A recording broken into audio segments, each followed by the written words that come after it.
Welcome back, everybody. This Welcome is back. Future Neighbor Podcast, and I am Daniel. And I'm Katie. Guys, we have been inconsistent with the uploads. Sorry for that. Lately, it's because of Gochujang. Gochujang, which is our grocery marketplace. It's reopened, but it's been a little bit of a headache because the restrictions to mail to the U.S. got lifted 2 weeks ago. And then we started shipping out all of these orders. Yeah. And then this week we got... I just didn't know there's going to be so many orders I know. from the moment we open. I've been sleep deprived for the last week, right? Yeah. Sleeping like 3:30, 4 o'clock in the morning. But we reopened, and then we got another notification saying that all of the packages to the U.S. are going to be delayed for 2 weeks. That would have been nice to know before we opened, right? But it's very closely tied with politics in the U.S. Trump is trying to kind of play games with the Postal Service so that they can block the ballot by mail.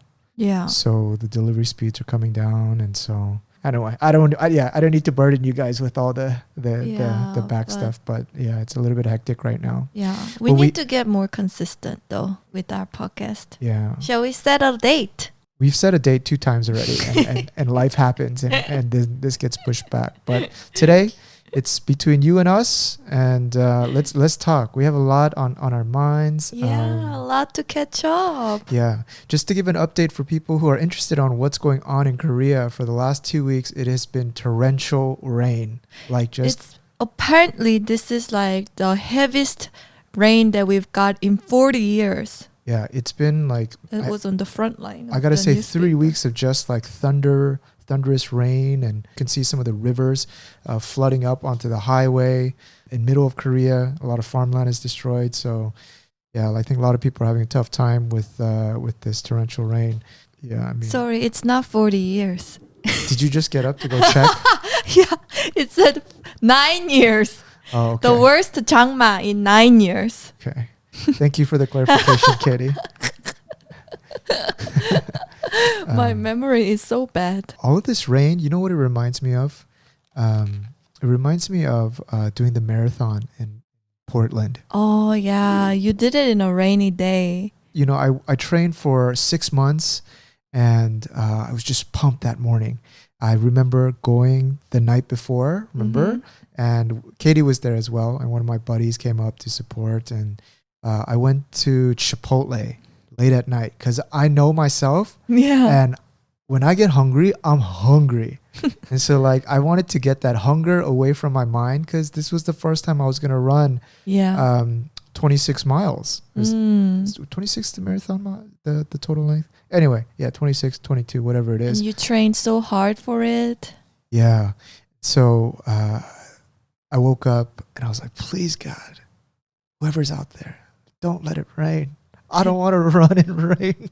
And then on that very day. Yeah, I woke up, just like light drizzle. And I was like, okay, I think it'll be all right. Oh. Woke up, and I think it might have been 5:30 in the morning or 5.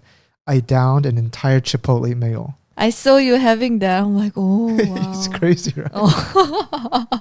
At like 5:30 in the morning. Yeah, I forced it down. And then, yeah, but you needed that, so. Yeah, and then I went out and then started the race. And in the beginning, it was so exhilarating when they announce, or they hit the gun to announce the start of the race, and you're going. And I went a little bit way too fast in the beginning, and I was like, you know what, this is not too bad. Yeah, I was like, I think I overtrained. This was maybe the first quarter of the marathon. Yeah. And then I remember guys, I just remember this one guy, this very flamboyant guy who was fishnets. Yeah. And he was in leather. There's some people who run just for fun, just goofy, right? Yeah. But he would run maybe a kilometer up ahead of me, then come back. And then it was as if he was just making fun of other people. It's like, come on, y'all can do it. He's the pace. No. He was just a casual runner. Oh. And so I was but he was in Velcro and fish stock pantyhose, right? He's just having fun. But this guy was he running the marathon too? Yeah, little did I know. I crossed the half marathon mark and then he was nowhere in sight. Oh. So he was doing half marathon. And I half see. marathon is doable, I think, for most people. Well, I mean, marathon's doable for a lot of people too. But yeah, I got so annoyed by him because he would cross me by. He's like, don't worry, you can do it. I was like, maybe if you got out of my face and I'd have to stop seeing your thighs and fishnet, I could do this. But yeah, a lot of little things. As soon as I crossed that half marathon mark, Yeah.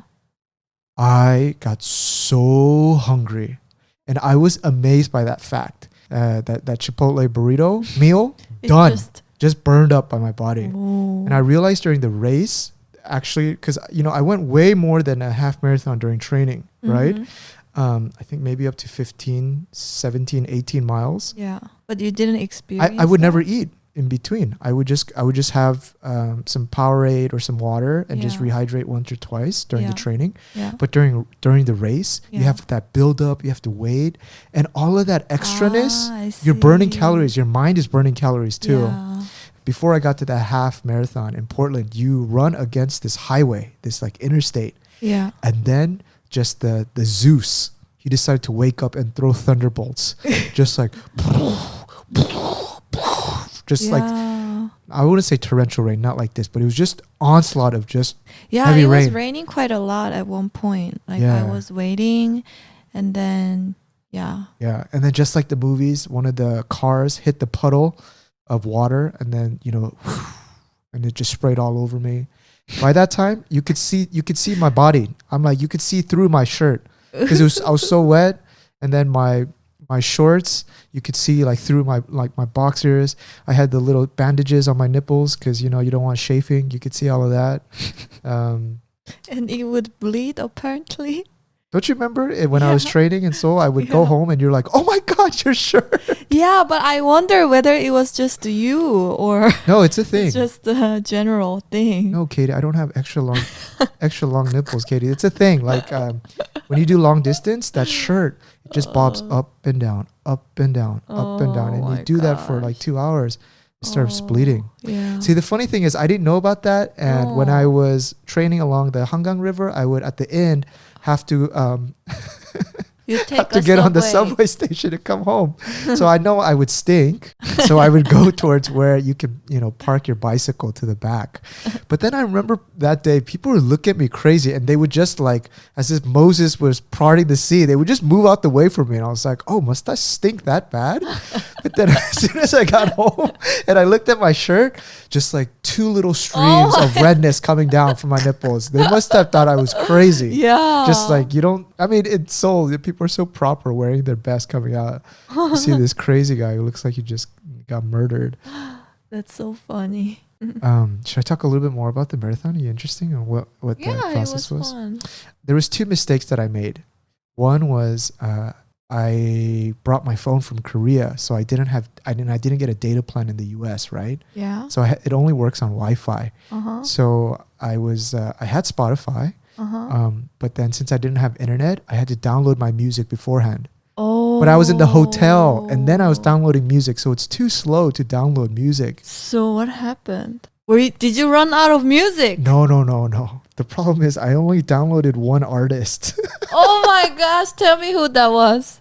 I don't think you know, Kitty. It's like hardcore trap music. It's a guy named Gucci Mane. I know some of our... yeah. Back in the trap house. I don't know what you're saying, Daniel. It's such like hardcore like trap music. It's all about like selling drugs and like cocaine this, trap that, kick this, man, kicking the dough. But the thing was like I like Gucci Mane. It's like my hype up music. I accidentally downloaded. I think before I went to sleep, I just clicked on a playlist, and that playlist had like 300 songs, right? So when I was running, I just had 300 songs of Gucci Mane's like old school mixtape. And like for the first like half marathon, it pumped me up, right? I love trap music. I do it when I'm working too, right? Yeah. But at the end, I got so sick of his voice. Katie, you don't remember Gucci Mane? Well, maybe you don't know because you don't listen to hip hop. But I think for some of our listeners, think about listening to Gucci Mane for 3 hours. Yeah. So did you like turn it off at the end, or no, you still need music? Katie, the thing is, when you're doing long distance running, doing anything like changing and fiddling around with something, it's like the last thing that you want to do. Because everything in your body is just focused on putting one fit after the another. Yeah, and you don't even have energy for reaching around your armband to check, and then you're bobbing up and down, and then your vision is going up and down, and you're trying to get, your fingers are sweaty, and then it won't like register on the phone. You don't have any energy for that. Yeah, so you listen to it all the way till the end. It's so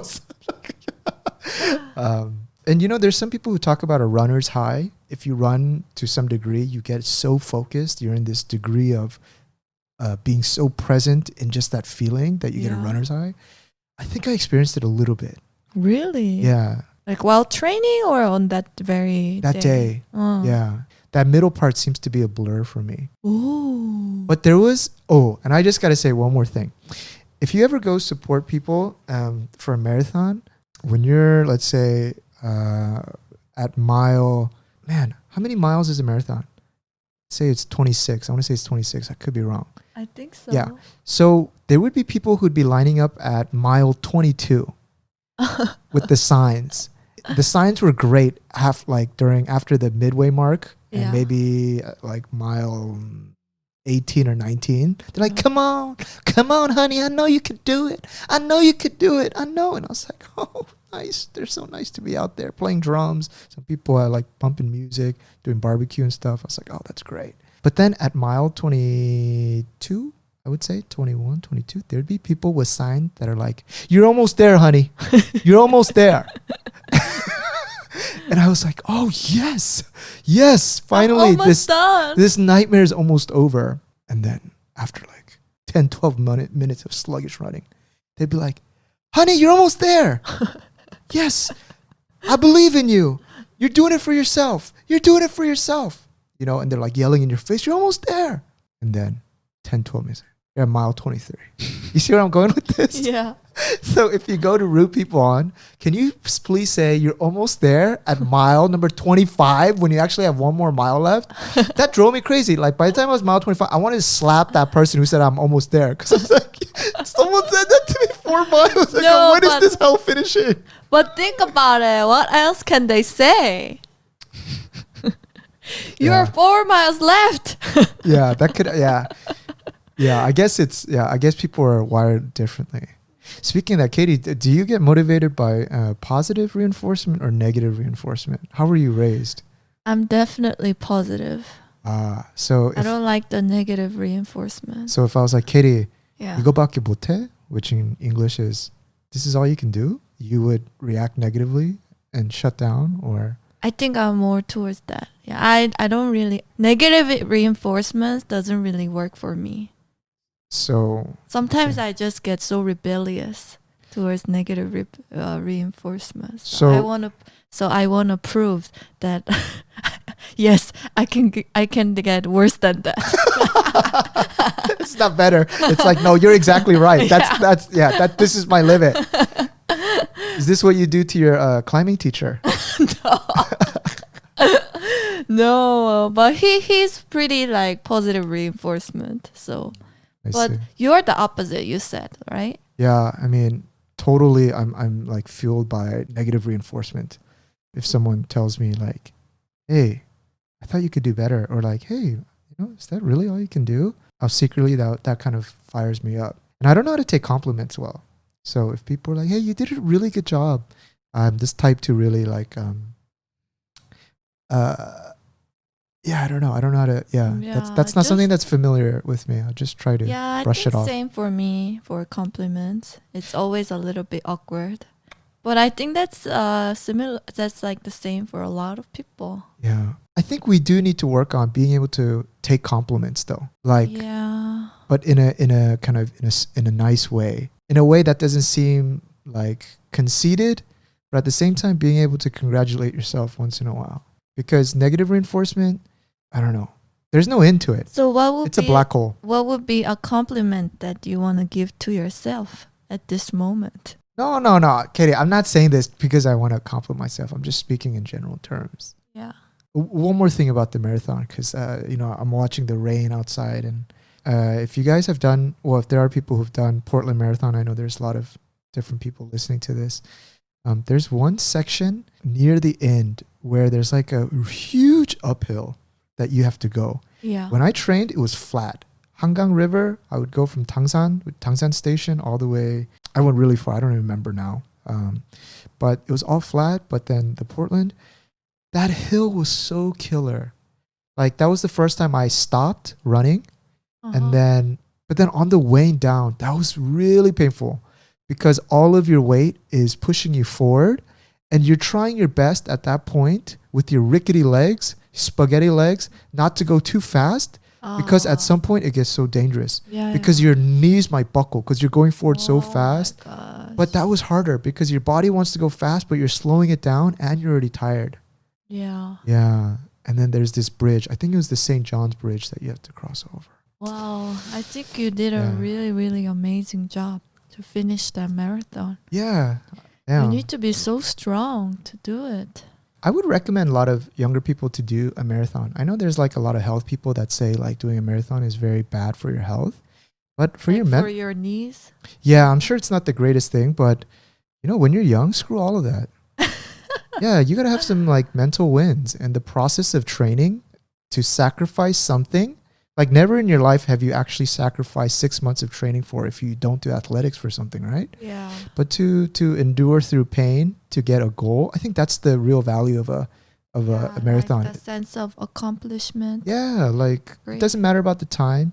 You set out to run a ridiculous amount of miles, and then you finish. Just the amount of like self-satisfaction and worth. It's indescribable. Yeah, the marathon itself is amazing, but then that set schedule of training that you have to do. Yeah. Like that requires a lot of like dedication and hard work. Yeah. I remember I would be in Finland, and from my work to where I was like living, I would go back and forth 30 times, and someone on the weekend saw me. It was like, what are you doing? It's just like, dude, I have to stay on schedule. Yeah, and that's pretty amazing. I would have like business trips to Sweden, and it was a great way to see the city as well. Because you're on a running schedule, so you just go run around the city. Yeah. It's amazing. Right. Yeah. Anyway, that was about the marathon. So Katie, is there anything that when you look at this rain coming down, sizzling down, that the first memory that comes to your mind, what is it? Spit it out. Don't filter it.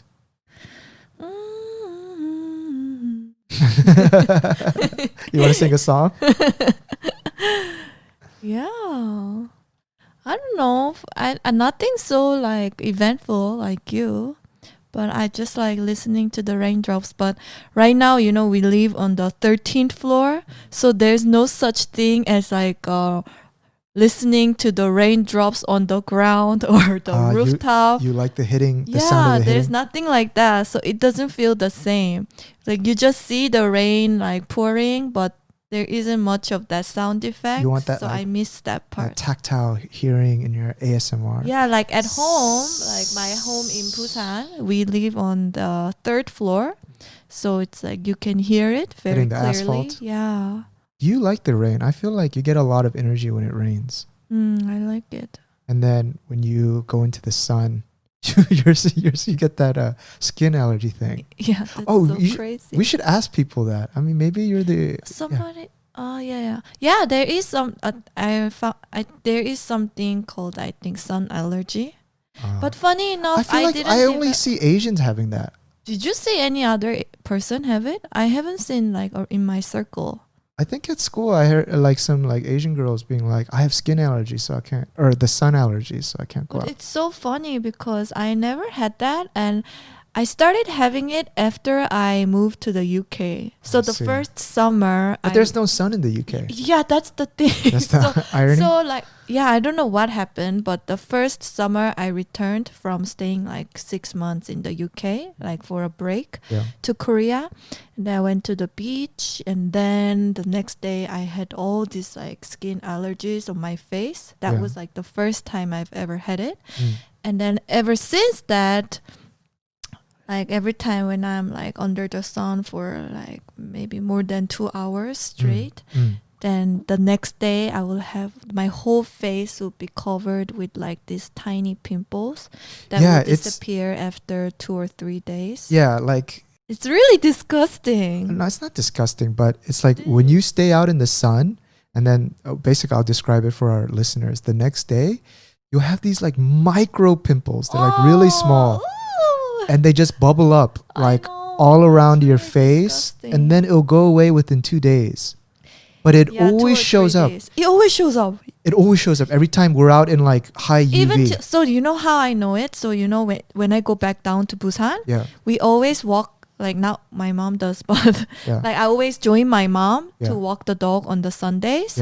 And then that means like I'm like in the sun for 1 or 2 hours. Then like the next day when I like return to Seoul, and the next day, Monday, when I wake up to go to work, I always have that sun allergy. So I know. It is. And I always see if that cycle ever breaks, but it's never been broken. But Katie. What do you think about my hypothesis on how to treat it? More sun. No. It hasn't worked. No, I think if you just keep getting more exposure to the sun, your face would be like, I give up. All right, I'm going to accept it. And it goes away. No, I don't believe it. I bet, for example, if we move to Yangyang and you are out in the sun every single day, it'll go away. Oh, maybe. Yeah. But I haven't experimented with it yet. Speaking of Yangyang, Katie, you were able to catch your first waves and surfing. Yeah, for the first time in my life. How did you like it? It was amazing. It's an amazing feeling to feel that. It felt amazing until that surfboard hit my lip. And At the very end. That was like the last time I tried, and then my lips started to swallow. And I'm like, that's it for me today. Katie was like beaming in the water. She's like, I didn't think it was, oh my God, it's amazing. Push the surfboard again for me. Oh my God, it's amazing. And then you got hit and you're like, I've had enough. Because that wave, it was the last wave that was so strong. Yeah. And then I fell into the water. It was like a whirlwind. And then suddenly I felt something hit me on my lip. Yeah. So Katie and I, during my birthday, we decided to take a beginner's class. And I was a little bit disappointed at first because they were charging so much for beginner's lessons. You know, they were charging up to like, I think 70 or 80 plus the wetsuit, $80. Yeah. That's a lot just for a surf lesson. And it was a group lesson. Yeah. But the class turned out to be a nice refresher. I really enjoyed it. You learned something too. Yeah, because every time I try to catch a wave, like in Hawaii too, half of the times I'm in the water. I can't even get up. Yeah. And I realized because I was holding on to the side rails, or in the board, you call it the rails, the side. I would grip that and try to come up, and then the nose of the board would dip into the water, and then, I'd be in. But this time, I think the other important part was to arch my back up when I'm paddling. Yeah. Right. Normally you're just paddling and I just put my face down on the board. Yeah. But to arch your back up and then get up, it was nice. Caught a lot. Because it's faster as well. Yeah. The board is aiming, you're not pressing down on the nose of the board if you're arched back up naturally. Yeah. So, Katie, don't you feel so alive? Like when you feel that power of that wave carrying it. Yeah, it's such a short period of time. It's like a little drug hit. Like you just feel like bliss for a little bit. No, short sweet moment. Yeah, and it's nice that you're not riding every time, or else you get jaded by it. When you catch that wave once in a while, doesn't it just lift your spirits? Yeah. Gosh, man. Oh, that's so funny. Katie, in my last life, I think I had to be a seagull. Seagull. Throw me a cracker. Seal? Like a sea animal. Oh. I get so much energy from the water. I need to live near the ocean. Yeah, because even the next day we woke up and like the first thing you wanted to do was to jump into the ocean. Yeah. And there was nobody there. And, and I felt like it was such a strong wave because it was pretty cloudy. Yeah. But then like you went in, then just like having the moment of your life. Like a Shawshank Redemption in the water by myself. Yeah, it was literally by yourself. Well, 2 random thoughts. Number 1, if you don't know how to swim, you got to learn how to swim. Like, you're doing such a disservice not knowing how to swim. No, because like one shocking thing, because there was the lifeguard, right? Yeah. And then we were talking to the lifeguard. By the way, Daniel talks to anybody. He has this skill that he just like starts conversation with anybody. And people come to me. Well, that morning, the lifeguard was there, and then we wanted to ask him if it's okay to swim in the ocean at that time because there was nobody. He's like, that's totally fine. And then he started talking to us, and then he said, like, actually, like a few days ago, this father died in that ocean trying to save his daughter. Yeah, right? that's so tragic. Yeah, and the guy was kind of like, she was in a float. If he just let her be, the guards would have got her. Yeah. But if you're as a dad. Yeah, but if you're dad instinct and you see your little daughter floating away in the ocean, of course you jump in. What do you mean, wait for the lifeguard? I know. But then I was so shocked because that beach that he was referring to is one of the very like shallow beaches. Yeah. So it's like even the day before we went there to swim, not surfing. Yeah. And then it was so shallow and there was all these families and kids, right? Yeah.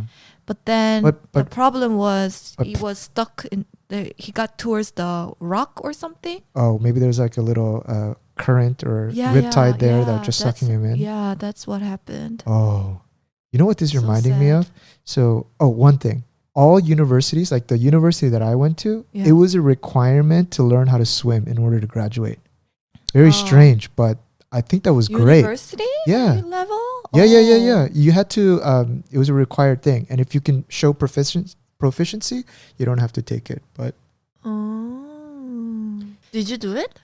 I know how to swim, so I just jumped into the water, did like how many laps, and they're like, all right, you pass. But I think in the UK as well, like everybody has to learn how to swim. Yeah, what's a $250,000 degree if you're gonna die in the ocean like on a random trip? Daniel, there's nothing to laugh. Oh, okay, gosh, Kitty's taking it so serious all of a sudden. It's a hypothetical speech. Though, you know. Yeah, but in Korea, it's not. We don't learn to swim at school. So you either in Korea you don't learn how to do anything but memorize in school. Korea's school system turns you into robots. But I did go to take some swimming lessons when I was young, but it didn't really last long. So I feel like it's not very complete. I don't feel 100% confident to swim in the ocean. Yeah. That's the one time I've seen my dad really scared. My dad is like an ultra confident person. And when I was younger, I saw him in the swimming pool once, and he was swimming like dog paddling. And I thought he was just trying to be funny. So we're all laughing. My mom was grabbing her stomach laughing. But then when I took them for a hang up, which is their 50th birthday to Hawaii. Yeah. Did he swim? I was like, Dad, come on, this is, you're only in Hawaii once. Let's go see the turtles. And my dad's like, no, I can see them from here. And I was like, Dad, come on. And so I kind of nudged him, kind of coerced him into the water. Yeah. I realized that he really got shook by swimming. It really scared him. But he can swim, right? Or he can. Like dog paddling, yeah. Yeah, but dog paddling is one of them. It's a good one. Dog paddling? Yeah. As long as you can swim, it doesn't matter, is it? As long as you're in a 3-foot pool, maybe. But dog paddling is very inefficient. Is it? Yeah, you'll burn out very quickly. Because my dad does dog paddling too. I think all Korean dads do dog paddling. And I just remember seeing him, like, if that works, that works. Yeah, if you're in a 3-foot pool and you can stand when you're tired, yeah, it works. But what I was gonna say, the first time I realized not to underestimate Mother Nature was when I was working. I was really tired and I went on a solo trip to Bali. Yeah, that was before we met. This was before I dated you. Yeah. And I took a plane trip there and I was like, I just need to refresh my head. I want to get out of the office. And at that time I was just flying from country to country. I had zero control of my schedule, but I knew for this weekend I would be, I had nowhere to go. So I just went to Bali, and when I got there, rain. Overcast. So you carry rain with you? That's right. I think so. Make it in rain. Portland, Bali, Yangyang. There was no one in the water. And I was so disappointed because I rented one of those little mopeds with the little attachment where you could put the surfboard. I was like, man, I look so cool. I look like a surfer. And I asked the guy, I was like, hey, let me rent a board. And he was like, oh, right now it's too dangerous. We're not going to rent out boards. And I was like, I just took a plane here and rented an Airbnb just to do this surfing thing to release my mind. And you're telling me I can't do it. And then I went to the next guy. I was like, hey, here's some money. Let me take a board. He's like, okay, I'll pay you double the rate. He's like, okay. I just gave you the board. So I went out and it was strange. The waves were not breaking near the shore. Oh. They were breaking like, I would say 50, 70 meters back. Okay. But Bali, or some oceans, the water depth doesn't get too high. Yeah. So it will stay waist level for 100 meters out. Oh. So those beaches are great for learning how to surf, right? So I was there and I was just surfing, having a good time. And then I just realized there's no one out here. But I was like, whatever. I felt so like entitled to have fun because I rode a airplane there. Yeah. I think Mother Nature cares about whether I took how I got there. Of course not. So as soon as I was trying to get out, I would, I'm a really good swimmer. So I hit a wave and I was swimming out. And then at some point I felt there was a pretty good current. So it would push me back. I kind of laughed it off. Like guys, ego. I kind of laughed it off. I was like, whatever. Oh, pretty strong. Oh, I don't see this in Korea. Good thing I float here to ride here. So then second wave took me. And then it took me back even further. Ooh. And that's when I realized, You need to be alert. hot dog. Shout out to Matt TV, Bobby Lee. Anyway, so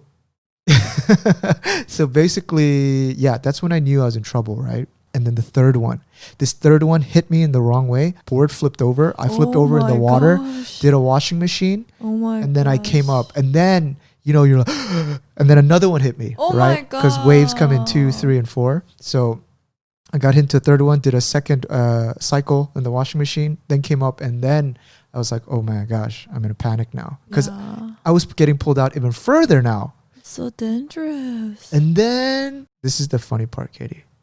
What? I knew I was in trouble. And in my mind, I had two options. One, there's all these vacationers out on the shore, just enjoying life, chilling, serene, with their kids, building sandcastles. Do I yell and make an entire scene? Yes. And be like, help, SOS! Yes. Flame my For hair. your life. For my life. Do I save my life? Yes. Or do I do it the Korean way? Just figure out something. And die in the middle. And risk dying. And what do you think I went with? The latter. Right. I said, I'm going to figure this out because I'll be too embarrassed to call for help. Oh my gosh. Yeah. This was when I was a lot younger, by the way. At so this age, much ego. Yeah, at this age, when you're 20s, when you think you can do anything, at this age, I don't think I would have made that decision. You make a scene, right? If I had a whistle, I'd be whistling that thing. The entire Indonesia could hear me. Basically, how I got out of it, got back on the surfboard, and then a big wave took me a little distance. Then I hopped off the board, and then I swam parallel to the shore for a little bit, and then I got out of the current, and then basically rode through. So. But you were really lucky too, right? Oh my gosh. When I got back onto the shore, I was returning the board, and then the guy was like, where were you? I was like, and the guy's like, there's an idiot out there. He was swimming. This is so dangerous. He's an idiot. These tourists, very dangerous. And I was like, dude. That was you. I was like, dude, that was me, man. I almost died. And he's like, you're crazy. And then he was like, wow, that's very dangerous. And I was like, I know. My head is spinning. I need a beer. He just gave me a beer on the house. And I, just had a beer, and then that's it. So after that incident, I just, that's when I knew my ego could have killed me. Those are the reckless young days. It is what it is. Didn't die, but could have. Yeah, I mean, these like beach activities, they're really fun, but you also need to be really careful because in the water. Yeah, they can just take your life in any moment like that. But don't be too careful in life. You're gonna miss out on a lot of things. Yeah.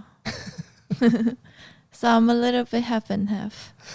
I think you and me even each other out so I think so. we can live past the age of 60. Likewise, I have so much. I like those thoughts run by me when I think about like snowboarding. Because, I hear all these stories, how this person broke like 90 different types of bones, and I also met one time, like in the taxi driver, he said that he broke like all his ankles and blah, blah, had a huge accident during snowboarding. So he was like in hospital for months and and snowboarding and skiing is extra dangerous because you have so many beginners who just like go down a hill like a missile. They don't know how to stop, and they'll just use your Achilles to stop. So there goes your and legs. Then you hear stories how people like are in vegetation state. They turn into a carrot. 그 뭐라 그러지? Vegetative state. It's nothing to be laughing about. Kitty, don't you know that's like one of the joys in my life, in our relationship, is that I understand what you mean, but you choose just the word slightly to the left, slightly to the right. And it entertains me.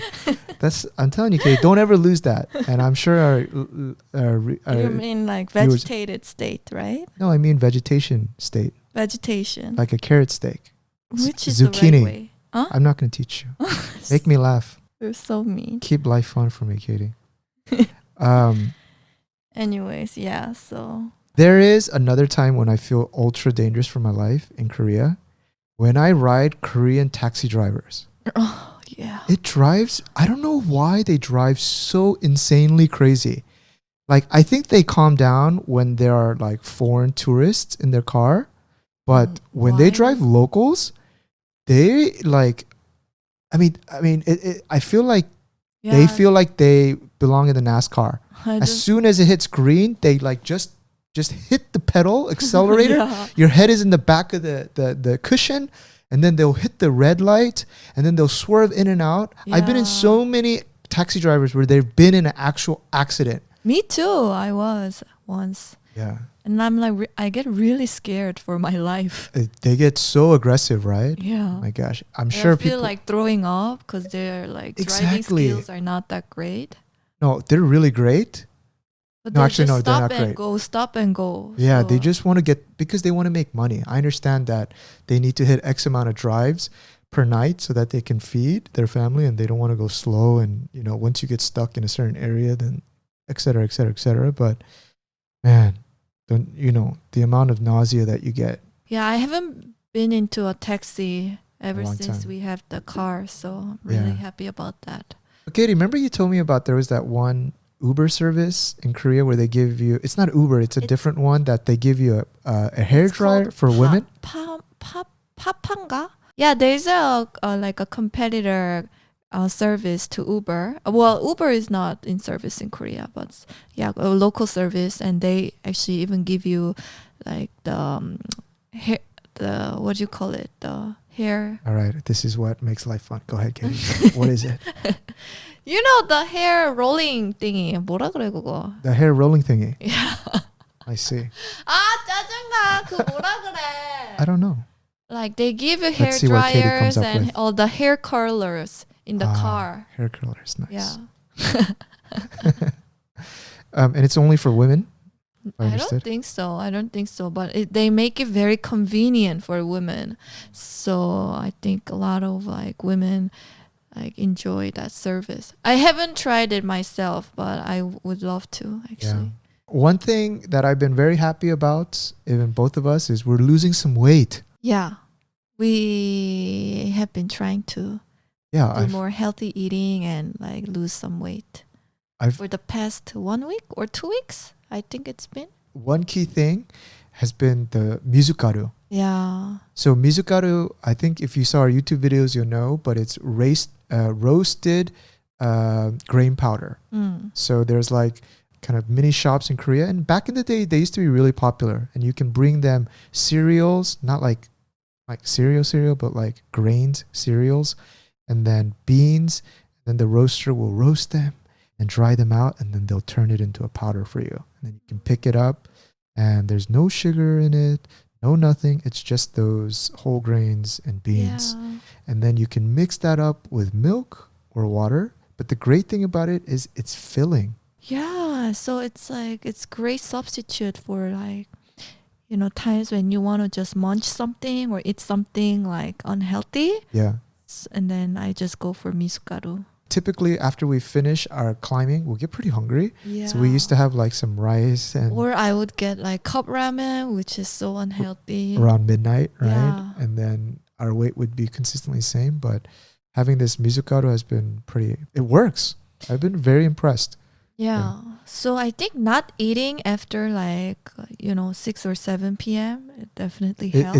It does. Yeah. Then you like days when we have like workouts. No, I want to say after 7. Yeah, after 7. So we've been trying to have like more early dinners and don't eat after. Yeah. But have misogaru if you really crave something. Misogaru shake with water or milk. Yeah. But and then now I measure, like I weigh myself every morning and like it's been dropping, huh? Yeah, it's incredible. Yeah, and for me, why I also think it works is because it shrinks my stomach. In the morning, I usually have a pretty big breakfast to start off the day. But since I'm having just misogaru with water, it fills me, but it's not making my stomach stretch out. So then my stomach needs less. Anyway, guys, we're just saying this because it's been effective. I mean, at some point, even the misogaru, your body adjusts to everything, right? So then it's you have to incorporate other stuff. But at this time, it's been very helpful in triggering this kind of some weight loss. I want to get down to 65 kilos and just remaining there. How much do you weigh now? I really dislike it when I'm at 70. I've been at 60. I hit 68.3. I dropped 2 kilos, which is around 5 pounds. If I dropped 8 more pounds and I was able to stabilize at 65, I think I'd be really, really happy with that. For sure, now in my 30s, it has to do so much more with eating than it has to do with exercise. We talked about the marathon, and ever since the marathon, I've kept up long distance running. So sometimes I do like 5-6 miles 3 times a week, and I gain weight. Oh, your body is like used to it. My body has memorized long distance running. It doesn't care if I do it. And so then, we do have to cut down on our eating. Yeah, eating is a big thing, or the bigger thing than exercise. I think so. So talking about these diets, Katie, I want to kind of share with our readers one philosophy, if I don't even know, but a program that every Korean mom knows.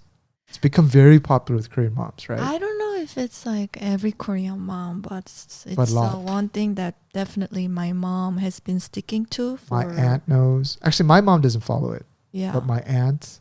Yeah. I think she's been sticking to that for like the last 10 years now. Yeah. So what it is 밥 따로 물 따로. In English, what does it translate to? Rice. Literal translation means rice separate.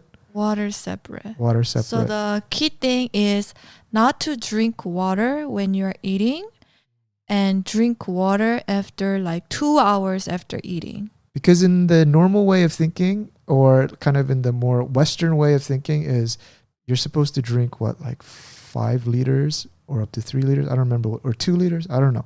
I don't remember the exact count, but you have to drink. The recommended thing is drink a lot of water. It rinses out the toxins from your body. And then it keeps you hydrated. Yeah. And they tell you to drink water like the first thing in the morning. Yeah. All these things. Yeah, and continuously throughout the day. Yeah. But this theory that my mom has been following is saying that there are times where you should be drinking water, and there are times where you shouldn't be drinking water. And actually, if you drink water during those times when you shouldn't be drinking water, then it'll get your body to be very heavy and feel drenched and kind of lowers your energy. Yeah. So you need to find the right time. Drinking water at the right time is very important. That's the key thing. Right. So if I dig a little bit deeper, because I remember looking into this, it was that when you eat, there's enzymes in your saliva.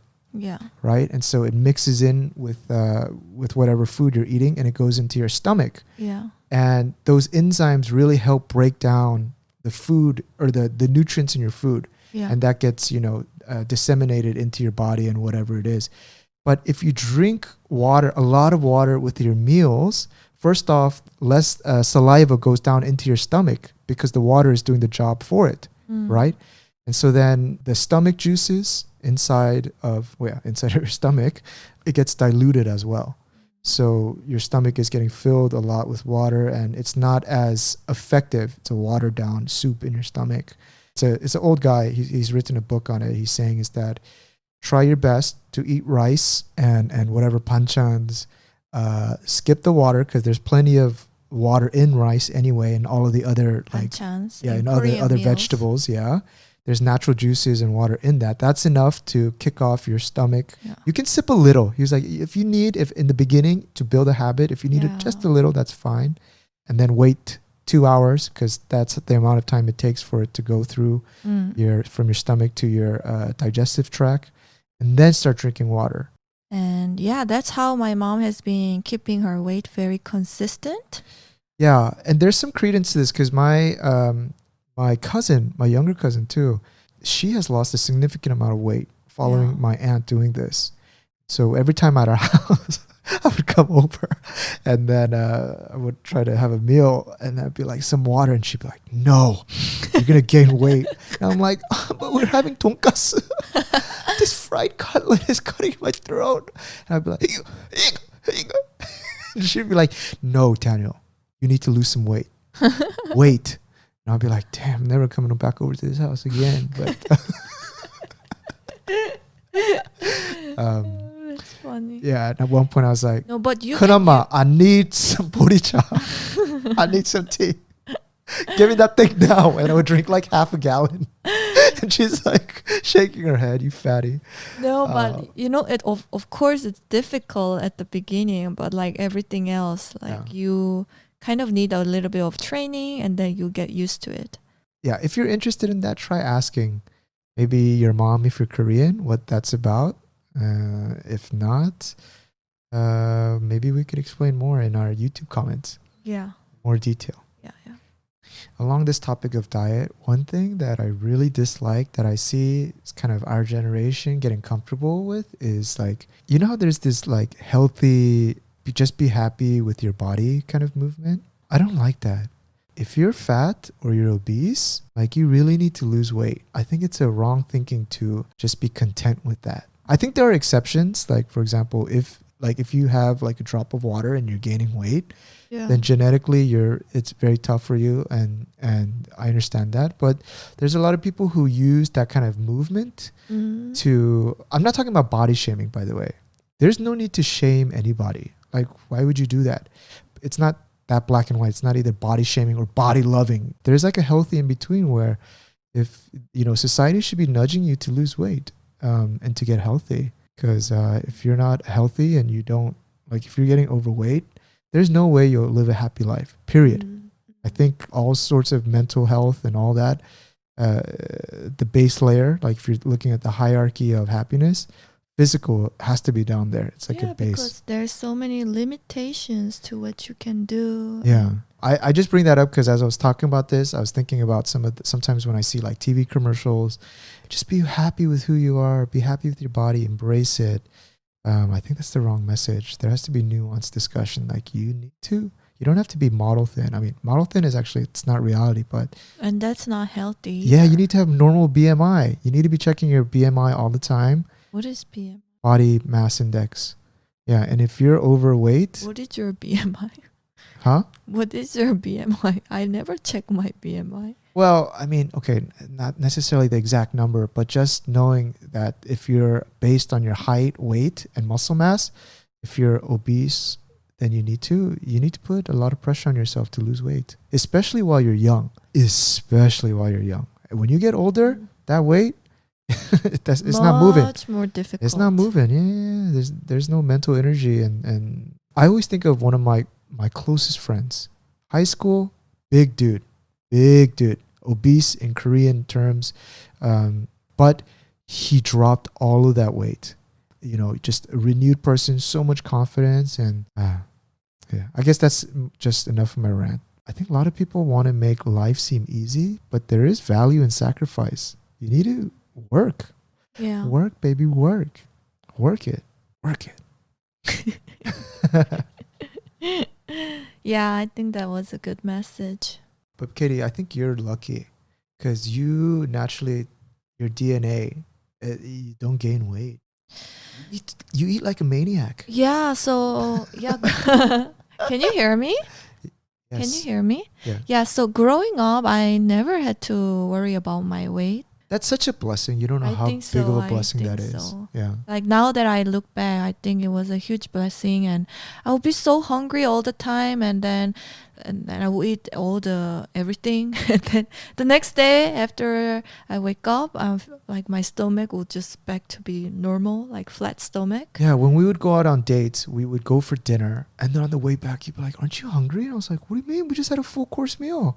And then you would want to come home and eat some ramen or stop by the convenience store, get like a kimbap. Yeah, you would want to get a roll of kimbap on the way home. Yeah, and remember, like there was a moment when I was working at the bank, I would like come home really late, so I would have that cup ramen at midnight every day. Yeah, all the time. Yeah, but then I think it's changing.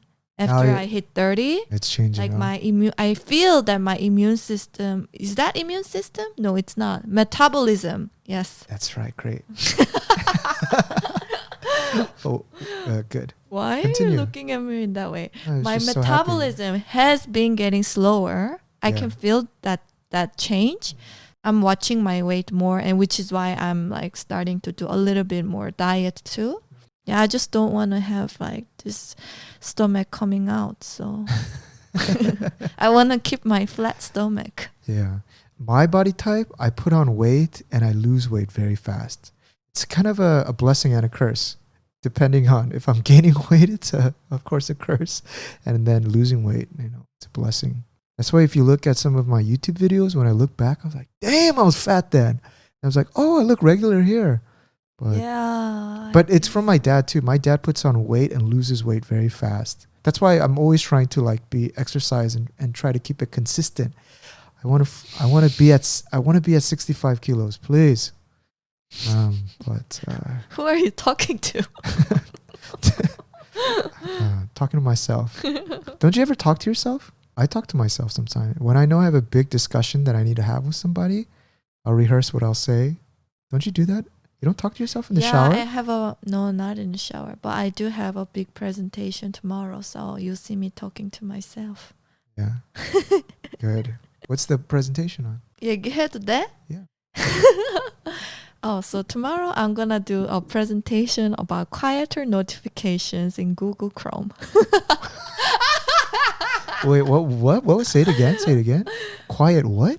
Quiet notifications introduced by Chrome from Chrome 80. What is a quiet notification? That's Isn't that what a paradox? I'm going to talk about. You know when you go to certain sites on Chrome and then they ask you to accept notifications. Yeah, allow or deny. Yeah, notifications that alert comes from up, a website, right? Sure. But then sometimes that alert is very disturbing to the user experience. Sometimes that's like abusive, too much marketing, all these like bad use cases. Yeah. So Google came up with this quiet notification UI. Okay. So that makes it much more subtle. So what does it look like? To the user. So it's just a bell icon. You no longer see that modal alert pop up. Like that little just be like drop down. On there's no drop down. It's just on the address bar on the right hand side. You'll see a small bell button, and then only if you click on that bell button, you can allow your notification on. Yeah, I think it's maybe not that interesting, but I think it's interesting. Yeah, that's a new change from Chrome 80. Oh my gosh, talking about Chrome, guys, in Korea, there is something that I would want to flip this table over and just run and jump out of this building. You know what it is? Korea. I feel your pain. You know exactly what I'm talking about, right? Korea is one of the last remaining countries, maybe like there's 3 countries, that runs on Internet Explorer. Yeah. That's because so many people still use Windows. In Korea, all of the government systems, so if you need anything official, like you need to get documents for anything, they're all running on Windows, and they all require that you get open up a Internet Explorer thing. So imagine your workflow is on a Mac or an Apple, and then you type in all the stuff that you need, and then at the end, it says, "Oh, we're sorry, this is only applicable on Internet Explorer." And you're like, then why didn't this thing show me at the beginning of the process? Yeah. That happened to me so many times, even on Korean Airlines. Oh, but I think it's fixed now. It's fixed now. And 5 years ago, all of the banks. Yeah, that used to be a huge headache. Oh my God. Like, 공인인증서, what do you call that? That's certificate. Your personal information security thing. Yeah. So if you want to, like, for example, if you want to log into Bank of America, whatever bank you JP Morgan Chase, whatever you log into, all you need in the US is an ID and a passport, right? In Korea, you need to get this special security certificate issued by a bank. And it needs to be downloaded onto your hard drive, and then you can get onto a USB. That thing expires every 8 months. Then you have to get back onto your Windows, and you have to do it over again. And extend it or... Yeah, that's complicated. I mean, it's got a lot better, but still there's so many like those remaining services that just make it so difficult for us. The reason why you can feel my pain is today I needed something from the Sichung, the city hall. I spent like 30 minutes transferring the certificate to my USB. I plugged it into my Windows. By the way, I bought a separate Windows laptop. Just for that. Just to download documents that I need from government or city hall or whatever it is. Yeah. That saved us though. Yeah, that saves us so many times, right? You can't, Long story short, it took me 3 hours to download a file properly because I had to go through so many things. Yeah. You have to download this security program in order to input your passport into the certificate. Yeah. Disgusting. Yeah, I think all the Korean people feel your pain. And that's how ruined my personality. And lost my temper. Seriously. If you want to know why Korean dads have that K anger, it's because of the 공인인증서 and that Korea runs on Internet Explorer. Jeez. Yeah. Anyway, guys, I think we got to end this on a happier note. Katie, what brings you happiness? All of a sudden? Yeah, we got to end on a happy note. Come on now. We can't end on Internet Explorer. Oh my God, drive me crazy. So my happiness comes from my newfound drama over the weekend. It's a UK drama that I found out, actually recommended by my friend. It's called Bodyguard. That drama is so fun. Guys, there's a funny thing. Like, sorry, this is just a tangent thing, but every time I because I usually don't watch any of these dramas. Like, Katie, sad to say, she watches a lot of these alone because I'm just too busy. Sad to say. Katie, every time I walk into the room watching Netflix, she's always watching some sort of romantic, like, sex scene. Every time. It's so funny. Yeah, it is. What are you saying? Yeah, every time I walk in, it's like some XXX rated scene. And I was like, Katie, what are you watching today? And she always goes, oh my gosh, you always come in at those moments. Yeah, you do. Even at the Bodyguard film. Yeah, there's always someone making love, and then you always come in at the love scene. And then you ended up watching that what's the other one? The Sex Education? that drama? Or something on Netflix? I started watching that. You like just continued to watch some random one, and then they're just talking some craziness, and I just walk into her, I was like, Katie, what are you watching at 2 a.m.? She goes, huh? We'll end it here. Enjoy, guys. Enjoy your night. We'll be back. Please leave a comment, and if you guys have any issues, topics you guys want our opinions on, your neighbors from Korea, feel free to email us at futureneighbor@gmail.com. But today we didn't do the reader's email. Yeah, I know. But sometimes we just on a stream of consciousness and we just let it flow. Okay. All right. Ding Adios. dong. Thank you for listening.